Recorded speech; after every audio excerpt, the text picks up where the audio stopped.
Alô, turma! Tudo bem, galera? Um abraço gigante a todo mundo. Eu sei que tá todo mundo meio triste, meio chateado, mas, como diria um velho filósofo, perdemos uma batalha, mas não perdemos a guerra.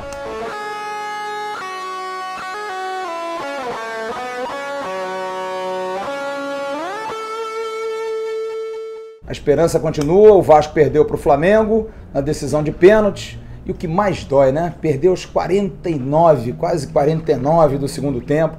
Uma oportunidade gigante de conseguir o título da Taça Rio, já ficar tranquilo e apenas esperar na final do Carioca. Mas não aconteceu. São coisas do futebol. Temos que lembrar também que ano passado o Vasco teve vitórias e conquistas nos últimos minutos. Quem não lembra o gol do Fabrício contra o Fluminense, do Andrés Rios contra o Botafogo, esse ano mesmo o gol do Maxi Lopes de pênalti nos acréscimos, enfim. Mas acontece, a vida segue e o Vasco agora pega o Bangu na semifinal do Campeonato Carioca. Agora é a Vera, não tem para onde correr, tem que passar para chegar à final do Carioca. E estamos hoje aqui, novamente, com os nossos analistas, aqueles que comandam o programa junto comigo, Craque Bismarck e o Rodrigo Campos. Eu queria dar um grande abraço no Bismarck, que a gente conversou no domingo, depois do jogo, todo mundo meio assim, mas vida segue. Você já deve ter passado por experiências assim, de perder jogos no final, mas, como eu disse, perdeu uma batalha, não perdeu uma guerra. Não é isso, bicho? Tudo bem? Tudo bem. Dá um cumprimento aqui, pô, me cumprimenta, pô, tá triste, mas nem tanto, pô. Mas assim, se eu for lembrar do passado, a gente não tomava muito gol faltando um minuto, não. Eu acho que foi um jogo extremamente disputado. O time do Flamengo, com o time B, conseguiu até no primeiro tempo equilibrar a partida com o Vasco, e até teve uma chance do que o Vasco no primeiro tempo. Depois que o Vasco fez o gol aos 10 minutos, num contra-ataque poderia ter matado o jogo, e infelizmente não matou. E tomar um gol aos 48 para 49 minutos dói. Dói porque dói para quem joga e dói para os torcedores principalmente. Então eu acho que faltou um pouquinho mais de experiência ao time do Vasco para segurar aquele resultado. Não pode tomar um gol. Me lembrou ano passado na final do Carioca contra o Botafogo. Eu fiquei 2 vezes chateado. Ano passado e esse ano de novo perdendo no último, empatando e indo para pênalti perdendo. Não pode tomar um gol aos 48 minutos. Um time com a vitória na mão, e isso é frustrante para todo mundo. E acredito que o torcedor saiu ontem do Maracanã com um gosto bem amargo, porque dói muito. Rodrigo, e você acha que de alguma maneira o empate no final deu ao Vasco aquela ducha de água fria, a parte psicológica pesou na hora do pênalti, ou não? Deu tempo para resfriar a cabeça, orientar, botar tudo no prumo? E pênalti é competência também, não é tão psicológico. Qual é a tua opinião sobre isso? Tudo bem, meu amigo? Mais ou menos, satisfação, né? Revê-lo, grande Flávio Dias, um abraço, Bismarck. Mais ou menos eu concordo com tudo que o Bismarck falou. E em relação ao aspecto emocional, eu acho que influencia muito, sim. Porque naquele momento que eu também acho inadmissível sofrer um gol, a torcida do Flamengo inflamou e os jogadores do Flamengo se fortaleceram muito, proporcionalmente à queda emocional que os jogadores do Vasco sofreram. Então você vai para uma decisão para os pênaltis, logo após sofrer um gol que te tirou um título, a responsabilidade ela se multiplica, a perna deve ficar mais pesada, o Bismarck pode melhor do que ninguém falar sobre isso, e essa que eu digo o seguinte, ô Flávio, eu não acho pênalti loteria. Eu acho que pênalti pode ser competência, pênalti pode ser treinamento e pênalti pode ser equilíbrio emocional. Se essas 3 coisas funcionarem, se você treinou bem durante a semana, se você tiver equilibrado emocionalmente e você, obviamente, com a frieza para fazer a cobrança, estudando o goleiro, tudo isso que hoje a tecnologia te oferece até com mais facilidade, você tem grandes possibilidades de marcar um pênalti, de converter um pênalti. Agora, é claro que emocionalmente o Vasco foi totalmente destruído. Não gostei do critério de escolha de jogadores, isso a gente vai falar durante o programa, como eu não gostei das alterações feitas pelo Valentim, mas pior do que isso tudo, foi a forma infantil como o Vasco tomou um gol naquele momento. Bom, a gente vai destrinchar o jogo aqui, claro, passando o primeiro tempo, segundo tempo e chegando aos pênaltis. E eu queria levantar algumas bolas interessantes para vocês aqui, que eu considero pontos chaves. No primeiro tempo, o Vasco teve pouquíssimas oportunidades de gol. Pouquíssimas, se não, eu acho que nenhuma, eu não me lembro de nenhuma defesa, talvez um chute do Rossi de fora da área, uma bola sobrada e nenhuma... Danilo e Cáceres isolaram? Isolaram, né, mas nada assim, me pareceu o Vasco no primeiro tempo com o seu velho defeito de não ter poder de fogo, mesmo jogando com, teoricamente, 3 atacantes. O que é isso? É o momento do Bruno César, que seria o jogador que municiaria os 3, ou o esquema não está realmente favorecendo que o Vasco jogue praticamente num 4-3-3? Seria a hora, agora numa fase final, de ver que esse esquema não está dando certo ou não? Foi um jogo, mérito do Flamengo que marcou melhor. Como é que você viu o primeiro tempo, Bismarck? Eu acho que você vai jogar contra uma equipe B e você está com o seu time principal, eu acho que, acima de tudo, o Vasco teria que tomar conta do jogo. Eu acho que teria que se impor mediante um time que, teoricamente, é o time reserva do Flamengo. Eu acho que o Vasco, desde o primeiro minuto, ele ficou sempre esperando o Flamengo vir para cima dele. E o Flamengo foi gostando do jogo. Foi gostando, teve 1, 2, 3 situações de gols. E acho que o Vasco ficou muito apático, ficou muito acanhado. E eu acho que uma responsabilidade até muito grande de saber que era o time B do Flamengo e ele, como o time principal do Vasco, eu acho que não soube lidar com essa situação. Se eu fosse jogador nessa época, eu acho que dentro do vestiário a gente já ia inflamar todos para que fôssemos para cima do Flamengo. Eu acho que o Vasco ficou esperando muito. Eu acho que esse respeito ou esse medo que o Vasco teve no primeiro tempo não foi bom. Tanto é que o Vasco não teve praticamente nenhuma chance no primeiro tempo. Foi ter o gol na cabeçada, numa bola parada, com 10 minutos de jogo. Aí o Vasco gostou um pouquinho mais do jogo. Teve até chance de fazer o segundo, mas não fez. E aí o Flamengo começou a ir para cima, natural de quem está perdendo. E tomar um gol numa entrada de um jogador de 1,70 m dentro da área, cabeceando sozinho, é lamentável. Eu acho que foi um grande erro do Vasco ter feito o gol e não ter matado o jogo. Mas isso a gente conversa e chega, na minha concepção, ao ponto comum. Taticamente, o time do Vasco hoje está ou mal escalado, ou mal programado, ou são os jogadores que não estão ajudando. Porque eu volto a colocar, me parece que para um esquema como o Alberto Valentim determina hoje para o Vasco, o Bruno César, o meia, é fundamental. Você não pode pedir aos 2 volantes que joguem com tanta clarividência. Só se fossem aí Toni Kroos e Modric, se fossem Sérgio, Iniesta e Xavi, não é o caso. No Brasil não tem. Não lhe parece também, Rodrigo, que falta ao técnico do Vasco um pouco mais de inventividade? Ele perdeu, e aí eu trago esse assunto.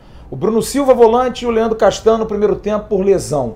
Será que isso deu uma quebrada ou ele não merecia ali uma ordenzinha de Deus? Olha, acabou o volante, traz o Lucas Mineiro para trás, bota mais um meia, vamos jogar como o Bismarck falou, vamos jogar mais em cima dos caras. Não parece talvez isso um pouco mais de criatividade no jogo? A inércia do time do Vasco ontem potencializou o time B do Flamengo. Né? Conforme disse o Bismarck, o Flamengo cresceu quando viu que o Vasco não estava oferecendo perigo. É aquela coisa do jogador, um olhar para o outro e falar, peraí, cara, os caras não estão vindo, vamos a gente. Os caras que têm obrigação, teoricamente a obrigação era do Vasco. O time titular era do Vasco. E aí quando você pega a escalação do Vasco e a ordem tática, a forma como o time se posicionou em campo, fora o comportamento individual, é quase uma tragédia anunciada. A gente estava percebendo durante o jogo que, mesmo sem atacar muito, a qualquer momento o Flamengo ia fazer um gol. O primeiro gol do Vasco foi no momento em que o Flamengo estava melhor em campo. E depois do gol do Vasco, apesar de uma crescida dentro de campo, o Flamengo pressionava mais. E depois dos 25, 30 minutos, com muito mais intensidade ainda. Então, em relação às mexidas do Valentim, é claro que um técnico arma um time para uma decisão e perde 2 jogadores por contusão no primeiro tempo... Isso faz diferença, né? Isso é inegável, faz diferença. É como... Faz até uma questão psicológica, o time sente. Ainda mais sendo o Castan, principalmente o Castan, que é o jogador mais experiente. Que é a liderança muito grande. Não, e aí você tem aquela questão de, já ainda vou ter mais 60 minutos de jogo, eu só posso fazer mais uma alteração. Os caras podem mexer 3 vezes. Isso tudo, para o treinador, é complicado, fato. Agora, a mexida que eu mais questiono do Alberto Valentim ontem, e eu achei totalmente sem critério, sem fundamento. Você está ganhando uma decisão por 1-0 contra o seu principal rival, você com o time titular, o seu rival com o time reserva, não totalmente reserva, porque tinham grandes jogadores como Arrascaeta, Vitinho, goleiro César, Rodolfo, que até pouco tempo era titular, enfim, Rodinei, que até hoje ninguém sabe que é o titular, é ele ou é Pará, então essa coisa do Flamengo está todo reserva também, não é muito assim. O Trauco, que é lateral da seleção do Peru, jogador de Copa. Mas enfim, você está ganhando desse time, numa decisão, faltando 10 minutos para acabar o jogo, o que subentende-se? O técnico vai botar um jogador para segurar o resultado. Como ele segura o resultado numa decisão? Se ele for muito habilidoso com a posse de bola, levando lá para a linha de fundo, cavando faltas, ou se ele tiver o espírito de jogador decisivo. O Vasco não tem esse jogador habilidoso, mas tem um jogador que tem esse espírito guerreiro, acertando ou errando, mas o Felipe Bastos é um jogador que tem muito mais sangue que o Thiago Galhardo. Então você, com essa intenção, botar o Thiago Galhardo totalmente apático, disperso, descompromissado. Como sempre, né? Como sempre. E aí, não é que ele é um mau jogador, mas é o estilo dele, né? Eu disse até numa rede social, a motivação do Thiago Galhardo numa decisão contra o Flamengo no Maracanã é proporcional à minha motivação quando eu jogo dama com meu vizinho, ou dominó com a tia da cantina da igreja. Tipo, pra ele, se ganhar, ganhou, se perdeu, tá tudo bem. Isso é inadmissível. Eu admito, eu entendo, eu respeito o jogador que entra, erra um passe, jogou mal, o time perdeu. Normal, acontece. Agora, é injustificável entrar numa decisão de forma dispersa, descompromissado. Isso eu não admito. Agora, o Bismarck é um jogador que tinha muita qualidade, muita técnica, mas era um guerreiro dentro de campo, um jogador que batalhava, que brigava, que... Você acha que falta ao Vasco esse espírito, pelo menos nesse time? Porque não dá pra gente discutir que em anos passados, com aquele time que era formado por veteranos, Nenê, Rodrigo, Júlio dos Santos, o Vasco até fazia frente ao Flamengo, que já era um time milionário, com jogadores contratados a peso de ouro, e conseguiu boas vitórias, eliminação em Copa do Brasil e tudo mais, com o gol do Rafael Silva, que é um jogador médio, normal. Mas falta esse time um pouco, talvez sejam muitos jogadores novatos chegando ao clube que ainda não entendam o que é isso, talvez falte esse ritmo. E aí eu caso uma outra pergunta. A base, nessa hora, porque eu via no jogo do Maracanã muita gente pedindo Lucas Santos, talvez no lugar do Bruno César e não Thiago Galhardo, que é um jogador que tem o espírito, a torcida vem junto. A base nessa hora ela pode compensar esse não conhecimento do que é um Vasco Flamengo, Bismarck? Respondendo a primeira pergunta, eu acho que o Vasco sempre teve uma característica muito forte de bons jogadores, mas jogadores que se dedicavam no jogo de uma forma absurda. E o vascaíno gosta disso. O vascaíno gosta daquele cara que dá carrinho, daquele cara que não quer perder, daquele cara que mostra que ele quer ganhar, que ele tá ali para uma decisão e o time dele não pode sair derrotado. Eu acho que muitas vezes ao Vasco hoje falta um jogador que puxe isso. Falta um jogador que lembre aquele Vasco do passado. Não estou falando de jogadores de talentos, porque eu acho que no passado tinham muito mais jogadores talentosos e muito mais técnicos do que hoje. Claro que o futebol mudou. Mas a característica do Vasco, a torcida do Vasco sempre foi... gostou sempre muito daqueles jogadores que você via aguerridos dentro de campo. E eu não vejo, assim, eu vejo todos os jogos do Vasco, eu não vejo um Vasco aguerrido, eu não vejo um Vasco mostrando para a torcida que ele pode perder, mas ele vai perder brigando, ele vai perder lutando. Eu não vejo hoje os jogos do Vasco, essa motivação desses jogadores. Claro que tem muitos jogadores chegando ainda ao Vasco, ainda vão entender a história do Vasco, mas precisam entender de forma rápida. Porque o vascaíno, ele tá com uma sede de vitória, ele tá com sede de ganhar campeonato, ele tá com sede de entrar no Campeonato Brasileiro, não para disputar para cair para a segunda divisão. Ele quer ficar entre os 5, ele quer ficar entre os 6, ele quer ir para a Libertadores de novo. Então o vascaíno, toda vez que a gente entra no campeonato, a gente entra com essa esperança de que o Vasco esse ano vai, de que esse ano o Vasco vai. E eu tenho muito medo, de novo esse ano, de como que vai ser o nosso início de campeonato do Campeonato Brasileiro. Então eu acho que falta ainda um Vasco mais aguerrido, falta ainda um Vasco mais agressivo na parte técnica, de ir para cima, como foi o jogo de ontem. O Vasco tinha que ter ido para cima. Então eu acho que falta um tipo de jogador desse dentro do Vasco. E respondendo a segunda, eu concordo com a torcida. Eu acho que deveria botar o menino, porque ele fez uma ótima Taça São Paulo. Ele já tinha feito uma ótima Taça RS, que eu acompanhei. Ele estava com muita confiança, tanto na Taça São Paulo como na Taça RS. E acho que se ele entrasse nesse jogo, eu acho que poderia sim mudar um pouco o ritmo do Vasco. E com a moral de quem veio da seleção. Com a moral de quem veio da seleção. E eu acho que o Vasco sempre teve êxito quando ele teve metade do time da base e metade do time que um pouco mais veterano. Eu acho que tem que dar mais oportunidade aos garotos. E acho que o Marrone ontem marcou muito. Não é um jogador tático para marcar, é um jogador tático para atacar, para fazer gol. E acho que ele está voltando muito. Acho que isso prejudica o menino na hora de atacar. E você vê essa questão da base, eu sou um defensor, quanto mais da base, eu acho que, principalmente em clubes que têm DNA de base, não são todos, alguns clubes não têm. Eu vejo o Vasco, o próprio Flamengo, o São Paulo, o Santos, que usa a sua base sem medo. Eu acho que base para certos clubes vale a pena. E o maior exemplo é o menino Thiago Reis, que ontem, na minha concepção, fez novamente um gol de gente grande. Não é qualquer jogador que sobe naquela bola no primeiro pau. Se você perceber, ele sai andando devagarzinho por trás do zagueiro e antecipa e mete a cabeça. Um gol difícil, como foi o gol contra o Bangu. Eu acho que dessa derrota, eu acho que a grande alegria nossa é de ver mais um menino surgindo, né, com talento, né, Rodrigo? Centroavante, que é uma marca do Vasco, de sempre ter grandes jogadores de área. Esse menino parece que vai longe, né? No nosso primeiro programa... E uma pena, desculpe, a questão do pênalti. Acho que ele tinha que cobrar. Eu acho que se ele é batedor, ele perdeu na final da Taça São Paulo. Zico perdeu o pênalti. Bismarck já deve ter perdido o pênalti. Giovani, não sei, eu acho que não. Juninho Pernambucano já bateu o pênalti, perdeu. Eu acho que faz parte até do aprendizado e do amadurecimento dele, né? Não, eu só discordo de você nessa coisa dos pênaltis. Eu acho que emocionalmente ele poderia não estar bem. Aí você fala, pô, mas ele fez o único gol do Vasco na partida.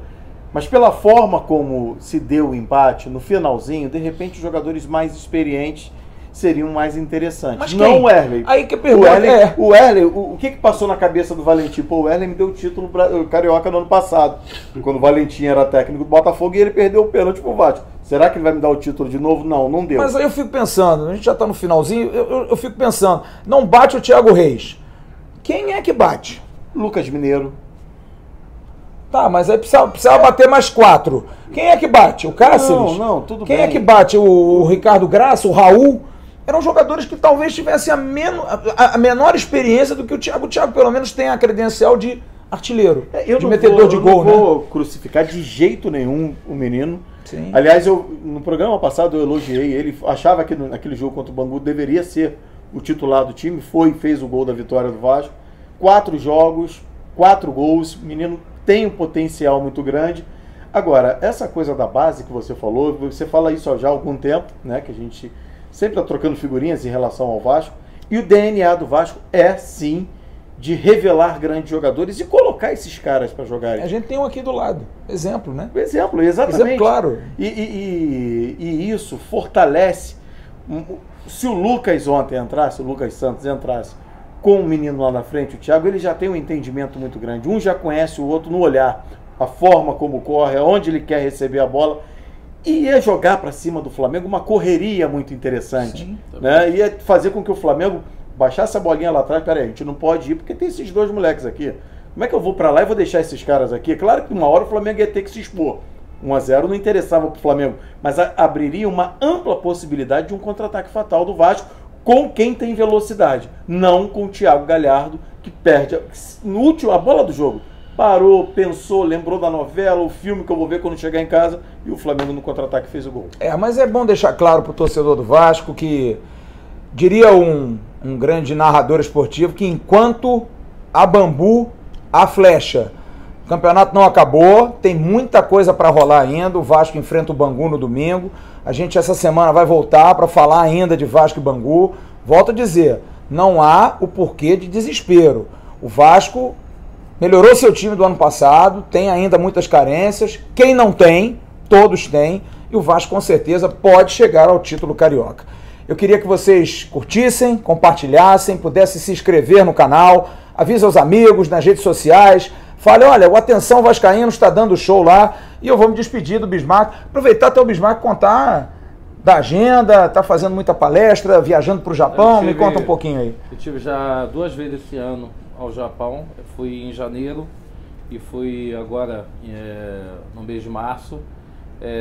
Estou de novo querendo fortalecer minha imagem no Japão, que teve uma escolha 26 anos depois do início da G-League, dos Best 11, dos 11 melhores jogadores de todos os tempos da G-League. E eu entrei, depois de 26 anos, ainda continuo entre os 11 melhores jogadores estrangeiros de todos os tempos do campeonato japonês.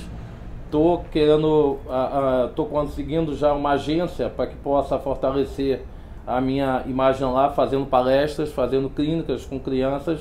E aqui no Brasil, eu já estou fazendo palestras, quem quiser é só nos contactar, fazendo palestra no Brasil todo, e tem sido bem motivante para mim. Show de bola. Rodrigão, fala um pouquinho da revista Papo Cabeça, obrigado aí mais uma vez, e até o final da semana a gente volta para falar de Vasco Bangu. É uma honra, não, primeiro parabenizar o Bismarck, né? A gente conhece muito a história do Bismarck aqui, e aí sabe que ele recebe uma homenagem como essa, não tem como não parabenizá-lo. Revista Papo Cabeça, já há 2 anos e meio circulando em Niterói, tenho a alegria de ser o editor da revista, ao lado da minha esposa, Adriana Santiago, que é neuropsicóloga, saúde, comportamento, educação, obviamente esporte, muitas cornetadas, distribuição gratuita por toda a cidade de Niterói. Flavinho, que bom, mais uma vez, participar desse programa. Mas o programa não acabou, porque como todo programa, nós perdemos uma batalha e não uma guerra. Então eu vou continuar chamando. Atenção, vascaínos, ao Vasco, tudo ou nada? Tudo! Então como é que é? Casaca, casaca, casaca, casaca, casaca. A turma é boa, é mesmo da fusaca. Vasco, Vasco, Vasco. Um abraço, galera.